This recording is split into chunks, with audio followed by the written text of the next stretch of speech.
Now, the next topic of our chapter number 9 the making of national movement is advent of Mahatma Gandhi. जैसे कि हम national movement के बारे में पढ़ रहे हैं, हमने उसमें क्या पढ़ा कि उस नेशनल मूवमेंट में सबसे पहले मॉडरेट्स मतलब इंडियन नेशनल कांग्रेस बनी। इंडियन नेशनल कांग्रेस के जो लीडर्स थे वो सारे मॉडरेट्स थे। मॉडरेट्स का मतलब वो वायलेंस की बजाय नॉन वायलेंस पर विश्वास करते थे। उनको ये लगता था अपनी डिमांड्स पूरी करने के लिए हमें वॉइस रेज करनी चाहिए, हमें किसी को किल और फाइट नहीं करना चाहिए। और उसके बाद हमने पढ़ा कि उस ओपिनियन को काफ़ी सारे लीडर्स ऐसे आए जिन्होंने क्रिटिसाइज़ किया। और उसके बाद लाल बाल पाल की जो वो आई थी जोड़ी, उन्होंने क्या कहा कि हमें अपनी अगर डिमांड्स है उनको पूरा करना है तो उसके लिए हमें साथ में फ़ाइट भी करनी पड़ेगी। मतलब अगर हम जब तक हम अपना हक छीनेंगे नहीं तो हमें नहीं मिलेगा।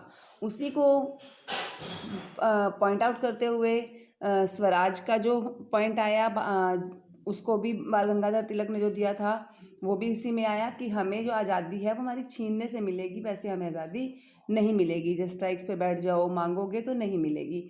अब हम आगे पढ़ रहे हैं कि जो रेवोल्यूशन है वो बढ़ता गया।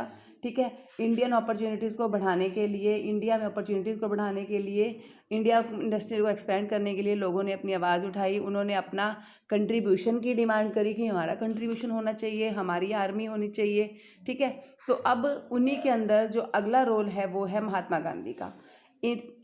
इसमें क्या है, it is in the circumstances Mahatma Gandhi emerge as a mass leader. अब फिर महात्मा गांधी आए एक बहुत बड़े लीडर की फॉर्म में। गांधी जी जब 46 ईयर्स के थे, arrived in India in 1915 from South Africa, having led India in that country in non violent. और जैसे कि आपको पता है महात्मा गांधी जो है नॉन वायलेंस को मानते थे। मतलब कि उनको ये लगता था शांति ज़्यादा इंपॉर्टेंट है। और वो एक इंटरनेशनल लीडर बन गए। वो अपनी ही कंट्री में नहीं बल्कि बाहर की कंट्रीज़ में भी उनका एक बहुत इंपॉर्टेंट रोल था। और उनके ग्रुप में बहुत सारे और भी लोग इकट्ठे थे जो सिर्फ हिंदू ही नहीं थे बल्कि मुस्लिम, पारसीज, ठीक है, और क्रिश्चियंस, उसके बाद और भी रिलीजन और भी लोग हैं अलग अलग समुदाय के, जैसे कि गुजराती, तमिल, ये सारे जो हैं लॉयर्स, वर्कर्स, इन सारों ने इनके मूवमेंट में कंट्रीब्यूट किया। Mahatma Gandhi spend his first year in India travelling throughout the country, understanding the people, their needs and the overall situation. उन्होंने लोगों की सिचुएशन को समझने के लिए पहले तो पूरा 1 साल वहाँ पे विजिट किया। फिर earliest interventions were in local movement in Champaran. फिर उन्होंने जब मूवमेंट स्टार्ट किए तो आपको अब ये ध्यान रखना है, उन्होंने पहले स्मॉल स्केल पे, जिसको हम लोकल मूवमेंट का नाम दे रहे हैं, शुरू किया था। That was Champaran. ठीक है, उन्होंने क्या किया, चंपारण मूवमेंट स्टार्ट किया। और खेड़ा में फिर मूवमेंट किया, अहमदाबाद में मूवमेंट किया। ठीक है, और उसके बाद धीरे धीरे उनका जो मूवमेंट है वो बढ़ता गया। ठीक है, और उनके मूवमेंट में देखो ये सारा गिवन है आपके पास, और भी बहुत सारे लीडर ऐड हो गए जैसे कि राजेंद्र प्रसाद, वल्लभ भाई पटेल। ठीक है, फिर उसके बाद अहमदाबाद में ही उन्होंने एक स्ट्राइक थी 1918 में, वो भी एक सक्सेसफुल स्ट्राइक करी जो कि अपनी डिमांड्स को पूरा करने के लिए थी। फिर ये जो मैंने आपको कल भी बताया था, फिर अब उन्होंने अगला जो शुरू किया वो था रॉलेट सत्याग्रह।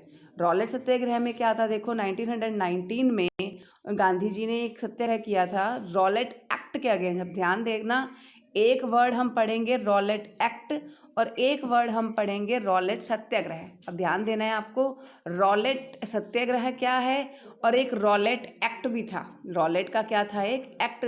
ये तो किसने शुरू किया था, ब्रिटिशर्स ने शुरू किया था, लेकिन जो उसके अगेंस्ट वो है, मतलब एक्ट अच्छा नहीं था, तभी तो अगेंस्ट की बात आ रही है। ठीक है, तो वो उस एक्ट के अगेंस्ट जो सत्याग्रह किया गया था वो था रॉलेट सत्याग्रह। अब देखो इस एक्ट में क्या था और इसको इसलिए क्यों फिर गांधी जी इसके अगेंस्ट आए। जब ये एक्ट चल जाएगा पता तो सत्याग्रह तो अपने आप क्लियर हो जाएगा।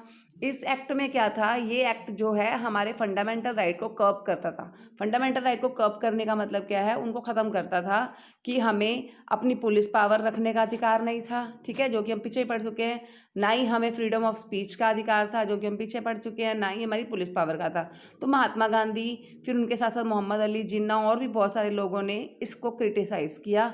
और इसको क्रिटिसाइज़ करते हुए जो उन्होंने इसके लिए क्या क्या किया था, उन्होंने 6 अप्रैल 1919 में नॉन वायलेंट ऑपोजिशन किया था। मतलब जिसमें हिंसा नहीं होगी, शांति के साथ उन्होंने अपोजिशन किया, उसी को नाम दिया गया ह्यूमिलेशन एंड प्रेयर, और हड़ताल वगैरह भी करी और सत्याग्रह सभाएं भी आयोजित करी, और इस तरह से रॉलेट अगेंस्ट के ब्रिटिश, देखो लिखा हुआ है all India struggle against British government, ठीक है, उस किया गया। और वो मतलब क्या था रॉलेट सत्याग्रह, समझ आ गई। रॉलेट सत्याग्रह रॉलेट एक्ट के अगेंस्ट था।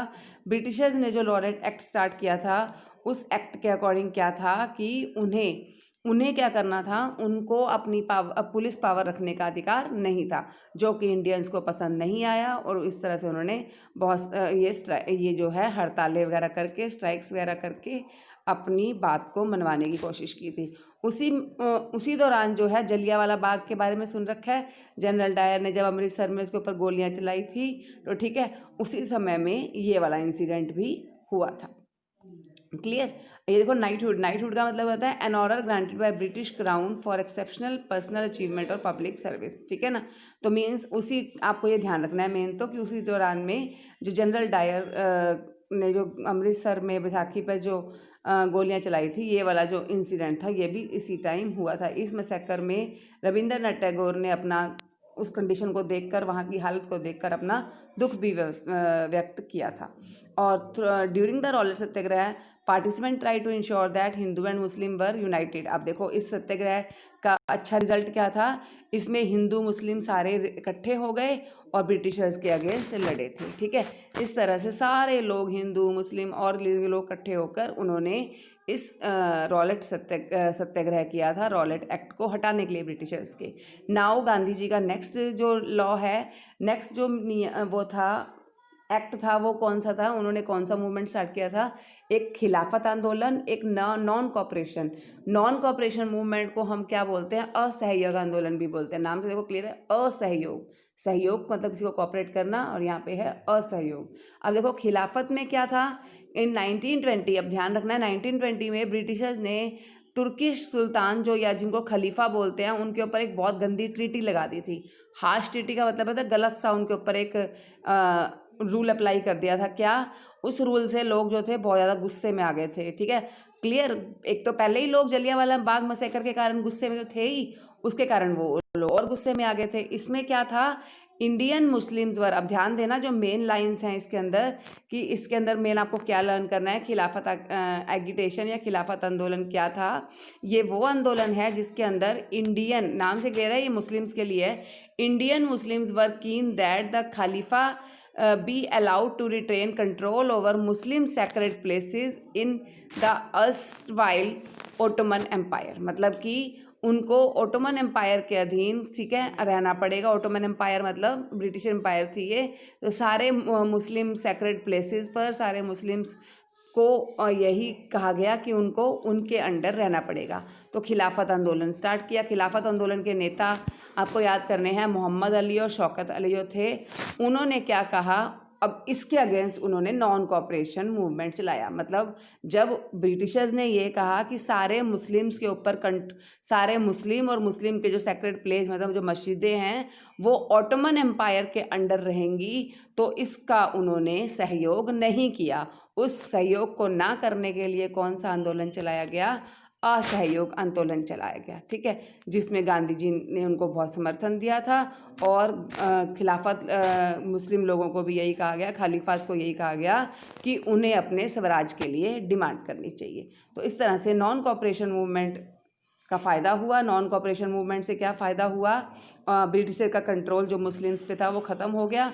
उन्होंने सारा स्कूल और कॉलेजेस पर भी कंट्रोल ख़त्म कर दिया, ठीक है। जैसे कि अब मोतीलाल नेहरू हैं, CR दास हैं, सी गोपालचार्य हैं, इन्होंने क्या किया, अपनी प्रैक्टिसेस को भी ख़त्म कर, अपनी प्रैक्टिसेस भी करनी बंद कर दी उनके अंडर रहकर, और इस तरह से उनकी चीज़ों को बॉयकॉट किया गया, ब्रिटिशर की चीज़ों को, और इससे बहुत ज़्यादा फ़ायदा हुआ। और ये रिवॉल्ट जो है बहुत ही फॉर्मिडेबल रिवॉल्ट, मतलब कि याद रखने वाला रिवॉल्ट बन गया, ठीक है। और इस तरह से आगे हम इस चैप्टर को कल करेंगे।